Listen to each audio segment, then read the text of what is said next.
কয়েকদিন ধরেই টক্সিক ব্লিংদের আজাইরা নাটকগুলো সহ্য করতেছি। এদের কিছু বলাও বৃথা, কারণ মাথার মধ্যে ঘিলু থাকলে না বুঝবে আমার কথাগুলো।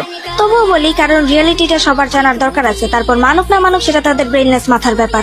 তো কি যেন বলছো মামুনিরা? টেকুকের কোনো যোগ্যতা নাই জেনারেলিসের সাথে রিলেশনে যাওয়ার।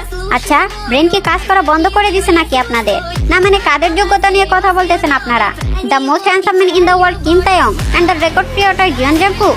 Like seriously? জাংকুকের 7 সং 80 সপ্তাহ ধরে বিলবোর্ড গ্লোবাল এক্সেল ইউএস চার্টে ছিল, যা সম্পূর্ণ কেপপ একক শিল্পীদের মধ্যে করা একটি record. Standing next to your গানটি বিলবোর্ড হট 100-এ 18 সপ্তাহ ধরে ছিল, যা কোরিয়ান একক শিল্পীদের মধ্যে দীর্ঘতম সময়ের রেকর্ড। তার অ্যালবাম গোল্ডেন বিলবোর্ড 200-এ 18 সপ্তাহ ধরে ছিল, যা কোরিয়ান একক শিল্পীদের মধ্যে দীর্ঘতম সময়ের রেকর্ড। 2024 সালের Billboard year end top artist চার্টে তিনি #60 অবস্থানে ছিলেন, যা তাকে প্রথম এশিয়ান একক শিল্পী হিসেবে এই তালিকায় স্থান করে দিয়েছে। আমাদের Jungkook record create, music and chart performance সব জায়গায় লিসার থেকে এগিয়ে আছে। আর রইল ভিয়ার জেনি। ভিয়ার লে ওভার অ্যালবামের টোটাল ভিউজ 2 বিলিয়ন, আর জেনির রুবি অ্যালবামের ভিউজ 1.2 বিলিয়ন।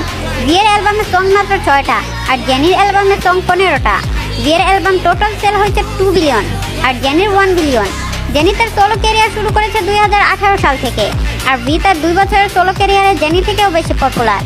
আর তোমরা কিনা ভিয়ার যোগ্যতা নিয়ে কথা বলো? হাস্যকর ব্যাপার স্যাপার। আর কি যেন বলছিলা? ভিয়ার চেহারা সুন্দর না? OMG, তাহলে কি দ্য মোস্ট হ্যান্ডসাম ম্যান তোমাদের জেনি? How funny. ভিয়ার চেহারা নিয়ে কথা বলার আগে নিজের আইডলদের চেহারা ভালো করে দেখে নাও। কারণ জেনের থেকে সুন্দর দেখতে অনেক ফিমেল কেপপ আইডল কেপপ ইন্ডাস্ট্রিতে আছে, কিন্তু আমাদের ভি হলো the most handsome man in the world. আশা করি আমি যেটা বলতে চাইছি সেটা বুঝতে পারছো, আর ডিটেলসে কিছু বলতে হবে না। BTS এর সৌন্দর্য আর যোগ্যতা নিয়ে কথা বলার আগে নিজের আইডলদের সৌন্দর্য আর যোগ্যতা যাচাই করে নিও। ধন্যবাদ।